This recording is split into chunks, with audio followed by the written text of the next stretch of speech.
தம்பிகள் வந்து இன்னும் அரசியல் பக்குவப்படுத்தணும்னு நான் அதை ஒத்துக்கிறேன். ஏன்னா அவர்கள் புதிதாக அரசியல் களத்துக்கு வந்தது. 1.5 வயது குழந்தை தமிழக வெற்றி கழகம் இப்போ தான் தவழ்ந்துருக்கு, இன்னும் எழுந்து கூட நடக்கலை. எழுந்து நடந்து ஓடுகிற போது, பக்குவப்படுகிற போது நீங்கள் இந்த கேள்வியை வச்சிங்கன்னா நியாயமானது, பொருத்தமானது. இன்னும் அரசியல் பாடங்களே தொண்டர்களுக்கு எடுக்கப்படவில்லை. அவர்கள் ரசிகர்களுடைய பட்டாளங்களாக இருக்கிறார்கள். வெறித்தனமாக இருக்கிறான், தன் தலைவனை பாதுகாக்கணும், தன் தலைவனை வந்து உயர்த்தி பிடிக்கணும், தன் தலைவன் இந்த நாட்டை ஆளணும்னு வெறித்தனமாக நிற்கிறவன். நீங்கள் நடத்துகிற கூட்டத்தில் கூட்டம் இல்லைங்கிறதுக்கு நாங்கள் அதுக்கு பொறுப்பாக முடியாது. லட்சக்கணக்கில் கூடுகிற அந்த தம்பிகளை பாதுகாப்பது எங்களுடைய கடமை தான், இல்லைன்னு சொல்லலை. பக்குவப்படுத்தப்பட வேண்டியது எங்களுடைய தம்பிகள் வந்து பக்குவப்படுத்தணும். அதுக்கு காரணம் பிழை வந்து தலைமையில் இருக்குதான், ஒத்துக்கிறோம். அதை இனிமேல் தான் பக்குவப்படுத்தணும். 1.5 வயசு குழந்தைக்கு போய் சொல்லி தான் புரிய வைக்கணும், சொல்லி தான் வழி நடத்தணும்.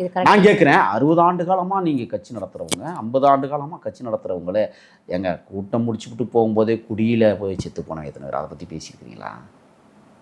யார் வந்தாலும் குவாட்டருக்கு ஆள் கூட்டிட்டு வந்தீங்களா? இல்லை, ஆளுக்கு குவாட்டருக்கு கூட்டிகிட்டு வந்து குடிக்க வச்சு கும்மாளம் போட்டு பிரியாணி கொடுத்து 2000 ரூபா கவரில் வச்சு கொடுக்குறீங்களே, இப்போ நடந்துகிட்டு இருக்கு தமிழ்நாடு முழுக்க தெரியுமா?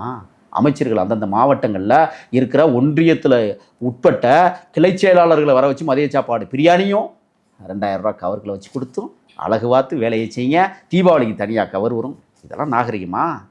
லட்சக்கணக்கான தொண்டர்களை அவர் கேட்டாரே, உங்களை சந்திக்க வருவது குற்றமா?